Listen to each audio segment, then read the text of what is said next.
নজর রাখবো পরবর্তী সংবাদে। প্রজাতন্ত্র দিবসের রাতে শহরের বুকে মর্মান্তিক ঘটনা, অগ্নিদগ্ধ হলো জনৈক ব্যক্তি।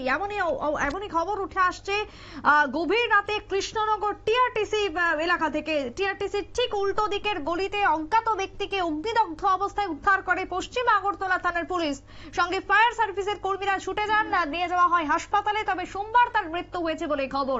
আজ সকালেই তার মৃত্যুর খবর জানান চিকিৎসকরা। কি বক্তব্য এই পুরো ঘটনাকে ঘিরে উঠে এসেছে শুনুন।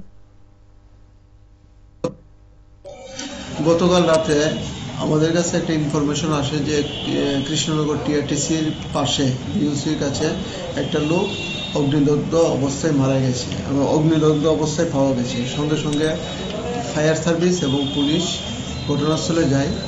যাওয়ার পর তাকে জিবিতে শিফট করা হয়, এজেন্সিয়ান জিবিপি হসপিটালে শিফট করা হয়। এবং আজকে আমরা ফরেন্সিক টিম সহ আমাদের পুলিশ টিম আমরা ঘটনাস্থল ভিজিট করি এবং ওই ঘটনাস্থল থেকে কিছু জিনিস আমরা সিজ করে নিয়ে এসেছি।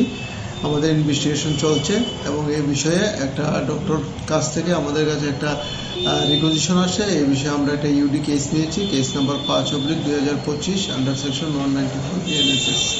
আমাদের তদন্ত চলছে। পরিচয় পাওয়া গেছে কি কিছু? এখন পর্যন্ত পরিচয় পাওয়া যায়নি। আমরা চেষ্টা করছি তার মোবাইল থেকে করার জন্য। পুলিশের বক্তব্য আপনারা শুনলেন। ইতিমধ্যে ঘটনাকে কেন্দ্র করে বাড়ছে রহস্য। তবে মৃত ব্যক্তির পরিচয় জানা যায়নি এখনো পর্যন্ত। পশ্চিম থানার ওসি পরিতোষ দাস পুরো টিম নিয়ে ঘটনাস্থলে যান, তদন্ত শুরু করেছে। অন্যদিকে ফরেন্সিকের ডেপুটি ডিরেক্টর সুমন চক্রবর্তীও ঘটনাস্থলে গিয়ে তদন্ত চালাচ্ছেন, এমনটাই খবর উঠে আসছে। তবে কি কারণে গতকালকে রাত্রের এই আগুন এবং কিভাবে অগ্নিদগ্ধ হলেন ওই ব্যক্তি, তার নাম পরিচয় বা কি, সবটাই এই মুহূর্তে তদন্তের আওতায় রয়েছে বলেই জানাচ্ছেন পশ্চিম থানার পুলিশ। ছোট্ট বিরতির পর ফিরে আসবো, সঙ্গে থাকুন।